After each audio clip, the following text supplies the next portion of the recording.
Bismillahirrahmanirrahim. Alhamdulillahi wahdah. Wassalatu wassalamu ala rasulillah alladzi la rasula wa la nabiyya ba'dah. Amma ba'd. Kaum muslimin, kaum muslimat, rahimani wa rahimakumullah. Kita melanjutkan pembacaan buku Ad-Da'u wad-Dawa'u, penyakit dan juga obatnya. Ya.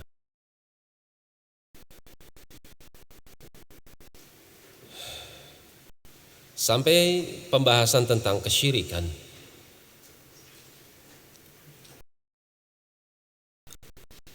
Ada berbagai macam jenis dan juga modelnya, sampai kepada jenis kesyirikan secara lafaz.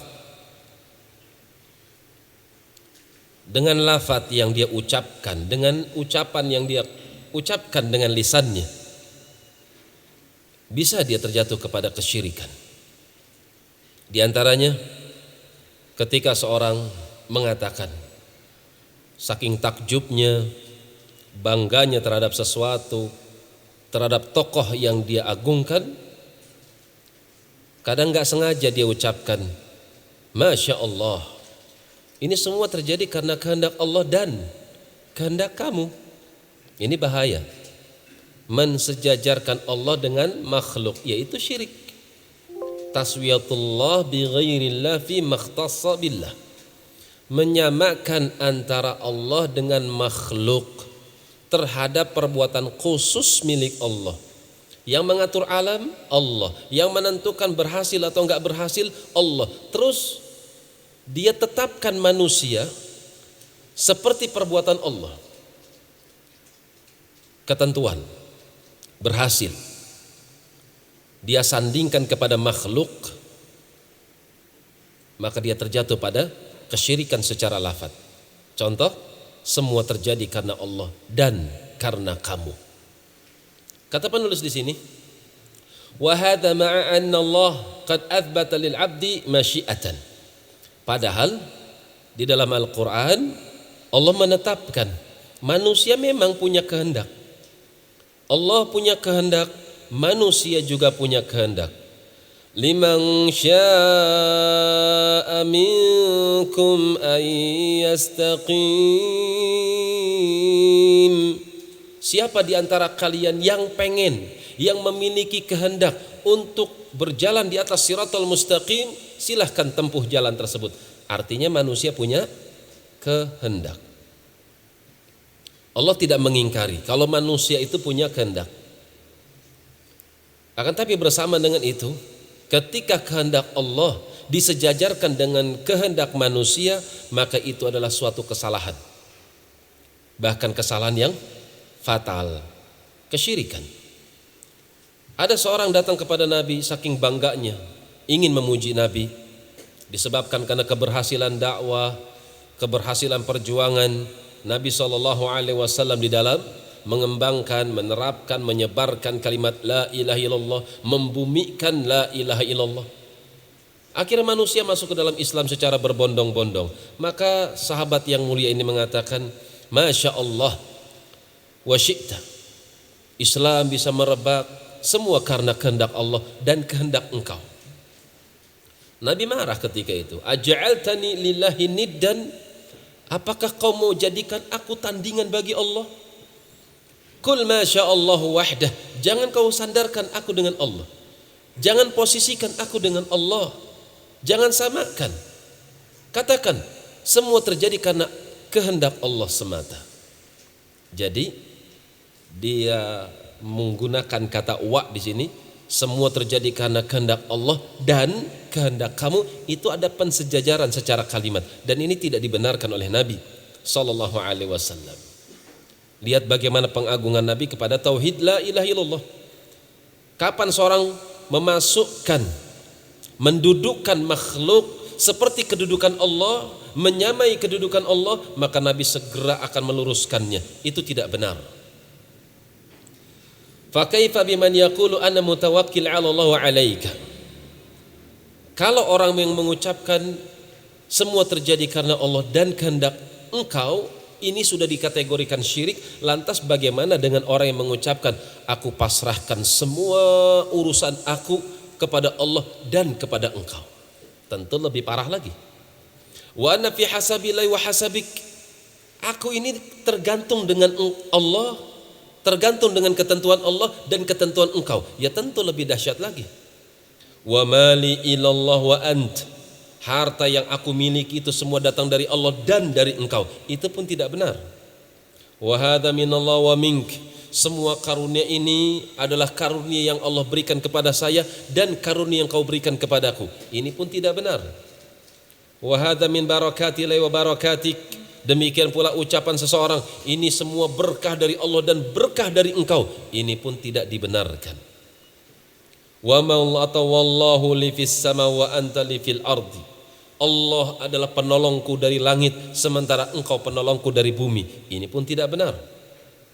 Au yaqul wallah wa hayatu fulan, demi Allah dan demi kehidupan si fulan, sumpah kepada selain Allah. Ini pun tidak benar. Au yaqulu nadhran lillah wa li fulan, aku bernadar untuk Allah dan aku bernadar juga untuk engkau. Au ana taibun lillahi wa li fulan, aku bertobat karena Allah ikhlas, tapi di sisi lain aku pun bertobat karena engkau. Ini pun tidak dibenarkan. Au arjullah wa fulanan wa nahwi dzalik, atau aku mengharapkan hanya kepada Allah dan aku hanya mengharapkan hanya kepada engkau. Ini pun tidak dibenarkan.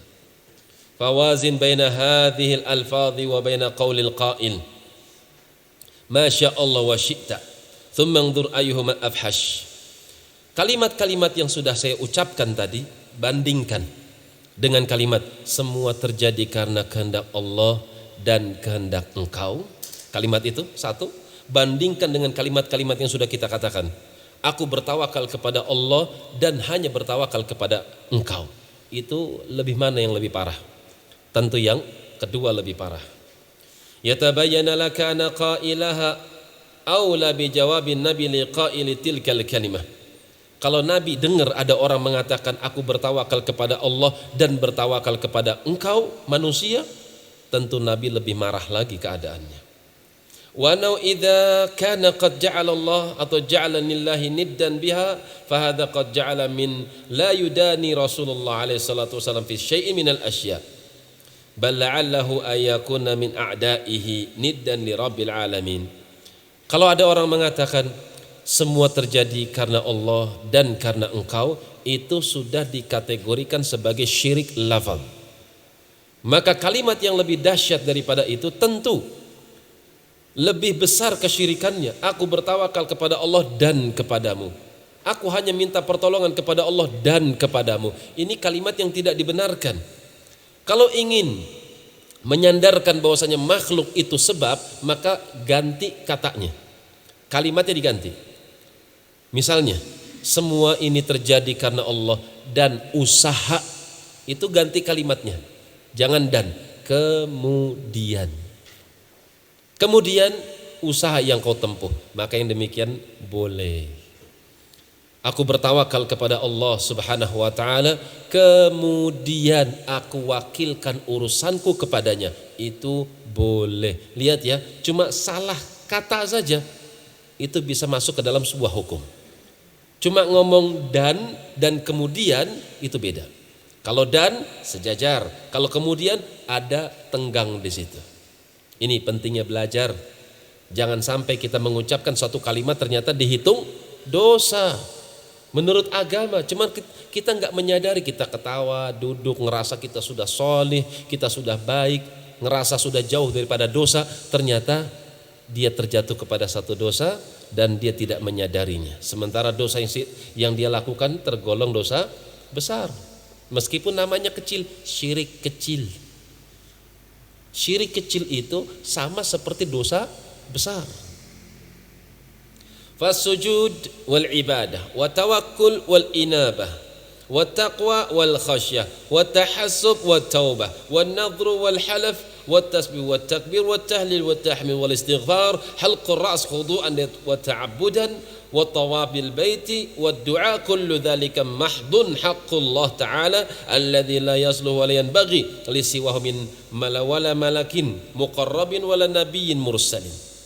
Sujud atau ibadah secara umum, tawakal, pasrahnya seorang hamba di dalam menyerahkan seluruh urusannya hanya kepada Allah, di dalam mencari manfaat atau menolak bahaya setelah dia menempuh padanya sebab, wal inabah, tobat kembali kepada Allah, memperbaiki kualitas takwa, memperbaiki kualitas takutnya kepada Allah, berharap hanya kepada Allah, tobat dan juga nazar, demikian pula sumpah, demikian pula tasbih, subhanallah, takbir, Allahu akbar, tahlil, la ilaha illallah, wa tahmid, alhamdulillah, wal istighfar, astaghfirullah, wa halqur ra's khudu'an wa ta'abbudan, kemudian menggundul kepala dalam rangka merendahkan jiwanya itu hanya kepada Allah.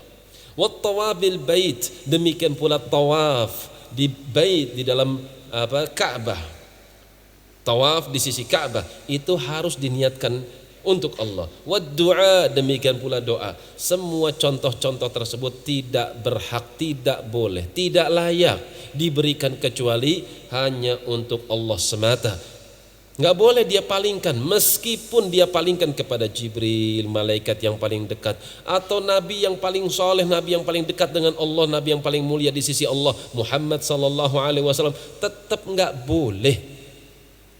Nggak boleh seorang menyerahkan urusannya, nggak boleh seorang menyembah, nggak boleh seorang memalingkan suatu ibadah apapun. Dia serahkan peribadatan kepada Jibril, haram, tidak dibenarkan, meskipun Jibril adalah makhluk yang paling dekat dengan Allah. Dia serahkan ibadah kepada Muhammad alaihissalatu wassalam, haram, tidak dibenarkan, meskipun beliau nabi yang paling mulia di sisi Allah. Wa fi musnadil imami Ahmad, disebutkan dalam musnad Imam Ahmad, anna rajulan utiya bihi ila nabi qad adnaba dhanban, ada seorang telah melakukan satu dosa, kemudian didatangkan kepada Nabi sallallahu alaihi wasallam. Falamma waqafa baina yadayhi, ketika orang ini sudah ada di hadapan Nabi sallallahu alaihi wasallam, qala Allahumma inni atubu ilaika wa la atubu ila Muhammad sallallahu alaihi wasallam. Ada orang melakukan kemaksiatan, dinasihatin, ngeyel, yaudah seret aja kita bawa kepada Nabi sallallahu alaihi wasallam, dihadapkan kepada Nabi sallallahu alaihi wasallam, sampai di hadapan Nabi dia katakan, aku bertobat pada Allah subhanahu wa ta'ala, bukan kepada Muhammad sallallahu alaihi wasallam. Faqala, Nabi berkomentar, qad arafal haqqa li ahli, orang ini sudah tahu hak dan dia serahkan hak itu kepada yang berhak untuk mendapatkannya. Artinya orang ini sudah tahu Allah, bahwasanya tobat itu hanya diberikan kepada Allah, bukan gara-gara aku. Artinya diterima tobatnya oleh Nabi sallallahu alaihi wasallam. Orang ini sesuai dengan kalimat yang keluar daripada lisannya, dia mengucapkan saya bertobat kepada Allah bukan karena Muhammad sallallahu alaihi wasallam, itu tanda keikhlasan. Faslun wa amma syirku fil iradah. Adapun tadi lafaz sudah selesai, sekarang masuk kepada iradah, syirik yang terjadi di dalam hati. Bagaimana gambarannya? Iradat, ketika seorang memiliki iradat, keinginan-keinginan, wan niat, niatan-niatan, tujuan. Tujuan sama keinginan sama enggak? Beda. Kalau keinginan asa, dia berharap pengen sesuatu. Kalau tujuan adalah tujuan akhir dari sesuatu, beda. Wa amma syirku fil iradat wan niyat, adapun kesyirikan, yang jenis kesyirikan ini terjadi di dalam hati. Ketika seorang menginginkan sesuatu, atau ketika seorang mengharap atau ingin sampai kepada sesuatu, meniatkan sesuatu, ini terjadi di dalam hati. Fadzalikal bahrul ladzi la sahila lahu. Pembahasan di sini adalah pembahasan yang layaknya seperti laut yang tidak bertepian. Pembahasannya panjang tentang permasalahan hati. Wa qalla man yanju minhu, sementara enggak banyak orang yang bisa selamat dari perkara ini. Faman arada bi amalihi, akan tapi kesimpulannya, siapa yang menginginkan dari amalannya ghaira wajhillahi, dia bukan mengharapkan wajah Allah, bukan surga yang dia inginkan, bukan wajah Allah yang diharapkan. Dia beramal ingin dipuji. Ini contohnya gampang banget. Nanti kalau udah kampanye, nah itu contohnya. Dia sebar duit, dia sebar sembako. Jangan lupa coblos moncong saya ya. Ini beramal untuk apa? Untuk dirinya, untuk kursi, untuk jabatan, bukan wajah Allah. Au nawa syai'an ghaira taqarrubi ilaihi, atau dia meniatkan sesuatu bukan dalam rangka mendekatkan diri kepada Tuhannya. Wa talabal jazaa'i minhu, atau dia mencari balasan dari apa yang dia niatkan dari amalan yang saleh tapi kepada selain Allah. Faqad asyraka fi niyyatihi wa iradatihi, maka sungguh dia telah terjatuh kepada kesyirikan pada niat dan juga kehendak. Karena itu hati-hati, niatkan segala sesuatu hanya untuk Allah. Kalau di tengah perjalanan tiba-tiba muncul ada bisikan-bisikan, memang bacaanmu yang paling bagus di sini cuma kamu, segera astagfirullah, astagfirullah. Memang yang paling solih di sini ya kamu, segera lawan. Itu iradat. Muncul iradat, keinginan-keinginan dipuji sama manusia, segera digempur dengan kalimat astagfirullah, astagfirullah. Yang layak dipuji Allah, alhamdulillah, alhamdulillah. Ingatkan diri antum dengan alhamdulillah. Ketika ada orang memuji antum, masya Allah ya, dengan sebab antum di sini luar biasa ya, warga masyarakat jadi tertutup kebutuhan pokoknya dengan sedekah antum, masya Allah, masya Allah. Katakan alhamdulillah, resapi dengan jiwa antum. Yang layak dipuji Allah, yang layak dipuji Allah, alhamdulillah, segala puji milik Allah, bukan milik saya. Saya bisa berinfak, saya bisa berbagi, Allah yang menggerakkan hati saya, bukan saya yang menggerakkannya. Ini permasalahan yang pelik, yang rumit, di mana seorang harus bersungguh-sungguh melawan hawa nafsunya. Wal ikhlas, adapun keikhlasan, an yukhlisa lillahi fi aqwalihi wa af'alihi wa iradatihi wa niyatihi. Maka ikhlas adalah seorang yang bisa memurnikan seluruh ucapan-ucapannya, seluruh perbuatan-perbuatannya, seluruh kehendak dan keinginan serta tujuannya lillahi, hanya untuk Allah. Wa hadhihi hiyal hanifiyah, inilah agama yang dikatakan agama hanifiyah, agama yang lurus, milik agamanya Ibrahim, agama yang dianut oleh Ibrahim. Allati amarallahu biha ibadahu kullahum, di mana Allah perintahkan hamba-hambanya untuk beragama seperti Ibrahim alaihissalam. Baik dalam masalah marah, marah karena Allah. Baik masalah cinta, cinta pun karena Allah. Ketika muncul sesuatu dari cinta, yang cinta ini bisa menembus atau bisa mensejajarkan antara kecintaan hamba dengan Tuhannya, ini pun harus segera dikalahkan. Bayangkan Ibrahim alaihissalam, sebagian riwayat umurnya 393, sebagian riwayat mengatakan 100 lebih, belum punya anak. Dakwah di Irak ditolak. Ini Ibrahim dari Irak ke Damaskus, dari Damaskus ke Mesir, dari Mesir ke Mekah jalan kaki. Orang dahulu seperti itu ya, kuat jalan kaki. Kadang naik kendaraannya unta. Ibrahim itu orang Babilonia, cucunya Nabi Nuh. Nuh orang Irak, karena itu Ibrahim orang Irak. Akan tapi keturunannya diletakkan di Damaskus, keturunannya diletakkan di Mekah. Yang di Mekah adalah siapa? Ismail. Yang di Damaskus siapa? Ishak. Ishak bikin masjid Kemudian letak masjidnya ditentukan oleh Ishak yang ngebangun anaknya.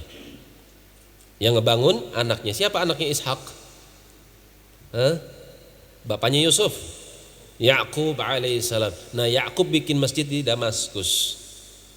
Adapun Ibrahim bikin masjid sebelumnya sama anaknya yang bernama Ismail, kakaknya Ishak, di Mekah. Jarak pembuatan masjid yang ada di Mekah dengan masjid yang ada di Damaskus 40 tahun. Masjid mana yang pertama berarti? Masjid yang paling pertama di muka bumi apa? Ka'bah. Masjid Allah yang paling pertama kali di muka bumi adalah Ka'bah. Karena itu disebut Baitul Atiq, rumah Allah yang paling tua. Maksudnya Ka'bah. 40 tahun kemudian Yakub membuat masjid. Masjidnya di Damaskus. Masjid apa? Masjid apa? Masjidnya Yakub. Masjid Al-Aqsa. Itu buatan Nabi Yakub alaihissalam. Pada zaman Nabi Sulaiman direnovasi total. Karena renovasi inilah Masjid Damaskus, Masjid Al-Aqsa disebut sebagai Masjid Sulaiman. Padahal Masjid Yakub alaihissalam. Ibrahim alaihissalam nggak punya anak. Ketika dakwah nggak diterima, maka Ibrahim alaihissalam datang menghadap kepada Tuhannya dengan membawa hati yang bersih, suci, dan beliau mulai berpikir kepada anak. Dengan sungguh-sungguh beliau meminta kepada Allah, Rabbi habli minas salihin. Duhai Allah, aku minta anak laki-laki yang saleh, yang baik, yang sehat hati dan juga jasmani. Fabasyarnahu bigulamin halim. Maka kami berikan kabar gembira buat Ibrahim, kau akan memiliki seorang anak yang halim, yang amat sabar lagi bijaksana. Falamma balagha ma'ahu sa'ya, ketika anak itu sudah semakin besar, semakin membuat orang tuanya bangga melihat bagaimana pertumbuhan si anak ini, muncul kecintaan yang amat besar. Nah, di sini ujian. Muncul ujian. Cinta tabiat ayah kepada anak. Ini sudah mendekat dengan kecintaan Ibrahim dengan Allah. Ibrahim cinta sama Allah dan Ibrahim memiliki cinta tabiat, cinta seorang ayah kepada anak. Dan Allah ingin memberikan pelajaran kepada manusia dengan menguji seorang imam, seorang tauladan yang bernama Ibrahim alaihissalam. Dari seluruh aspek tabiat manusia masuk ke dalamnya cinta.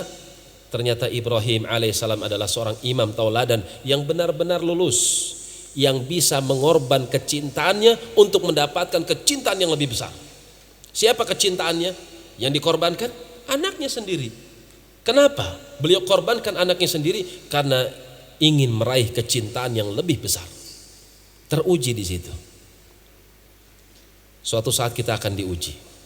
Bukan menyembelih anak, tapi kita diuji untuk menyembelih waktu. Apakah kita mau meluangkan waktu untuk Allah? Ketika dikumandangkan hayya 'alas shalah, hayya 'alal falah, maukah kita mengorbankan, kita menyembelih waktu sesaat saja untuk khusyuk menghadap kepada Allah Subhanahu wa taala? Ketika dikumandangkan, ayo infak, ayo sedekah, bangun rumah Allah, bantu pondok pesantren. Apakah Anda mau menyembelih sebagian daripada dunia Anda untuk Anda berikan di jalan Allah Subhanahu wa taala? Maka disitulah letak kecintaan kita teruji. Apakah kecintaan kita kepada Allah lebih besar dibandingkan kecintaan kita kepada pekerjaan kita, dibandingkan kecintaan kita kepada istri dan anak kita, kecintaan kita terhadap harta yang kita miliki? Mana yang lebih besar? Kita akan diuji. Mana yang akan dikorbankan? Apakah agama yang dia jadikan sebagai alat, sebagai kendaraan untuk mendapatkan dunia, atau sebaliknya? Dia jadikan dunia untuk kendaraan untuk sampai kepada agamanya. Kita akan diuji di situ. Allahul musta'an. Karena itu jamaah rahimani wa rahimakumullah, ketika seorang menjadikan agama untuk kendaraan demi meraih dunia, itulah makna hadis. Ad-dunya mal'unah. Dunia itu terlaknat. Kenapa terlaknat? Ketika seorang menjadikan agama sebagai alat untuk mendapatkan dunia. Ketika seorang menjadikan amalan yang salih, ketika seorang hamba tinggal di dunia, yang dipikirkan hanya dunia, dan dia buang agamanya, dia tinggalkan amal solehnya, dia tinggalkan sholatnya, dia tinggalkan infaknya, dia tinggalkan puasanya, dia tinggalkan jihadnya, dia tinggalkan haji dan umrahnya, dia tinggalkan segala macam bentuk amalan yang saleh karena sibuk dengan dunia. Itulah ad-dunya mal'unah, kata Nabi. Betul-betul dunia itu terlaknat. Akan tetapi apabila seorang dengan agamanya atau dengan dunianya, dia berjalan dengan dunianya untuk menyempurnakan agamanya, maka itulah hakikat kehidupan yang sebenarnya. Berapa umur dunia? Umur dunia itu cuma 50, 60, 70 tahun. Betul nggak? Betul nggak? Umur antum berapa sekarang? 40, 50, 60 udah deg-degan. Nyampe nggak angka 70. Itu umur dunia. Umur dunia yang antum miliki cuma 60, 70. Apalagi masa-masa wabah. Yang 38 bisa meninggal. Yang 40 bisa meninggal. Yang 50 kurang dikit bisa meninggal. Yang 60 bisa meninggal. Yang 70 apalagi? Itu dunia. Apakah kita mau mengorbankan yang abadi demi mendapatkan dunia? Aina uqul? Fama utitum min syai'in famata'ul hayatid dunya wa zinatuha wa ma 'indallahi khairun wa abqa afala ta'qilun. Apa yang aku berikan kepada kalian berupa sesuatu dunia, itu cuma kesenangan sesaat, perhiasan yang melekat, casing, bukan batin. Karena kenikmatan tersebut akan digunting, diputus oleh sesuatu yang bernama al-maut. Wa ma 'indallahi khairun wa abqa. Adapun apa yang di sisi Allah itu khairun, lebih baik tentunya, wa abqa, dan tentu lebih mengekalkan. Afala ta'qilun. Akan tapi kemana akal kalian? Berjalan dengan agama untuk mendapatkan dunia. Kan itu ulama Bani Israel menasehati orang-orang yang memiliki dunia agar mawas diri. Dunia itu titipan, dunia itu alat, dunia itu fasilitas, bukan tujuan. Karena itu sisihkan harta antum. Wabtaghi fima ataka Allahu ad-daral akhirah wa la tansa nasibaka minad dunya. Cari dari dunia yang Allah titipkan di kantongmu, dari harta yang tersimpan di dalam berangkasmu untuk mendapatkan akhirah. Adapun dunia, wala tansa nasibaka minad dunya. Adapun dunia memang kau jangan lupa kau memiliki bagian daripada kehidupan dunia, tapi ingat itu fasilitas bukan tujuan. Itulah hakikat agama Ibrahim alaihissalam.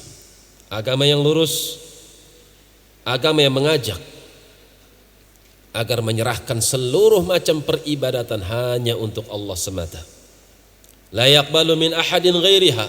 Karena itu tidak ada satupun yang akan diterima agamanya kecuali agama Hanifiyah. Hakikatul Islam, hakikat dari Islam adalah Hanif, agama yang lurus. Sudah isya ya. Tapi mungkin ini bisa saya sampaikan. Semoga bermanfaat. Wa akhiru da'wana alhamdulillahi rabbil alamin. Subhanakallahumma wa bihamdik asyhadu an la ilaha illa anta astaghfiruka wa atubu ilaik. Tafadhalu barakallahu fikum.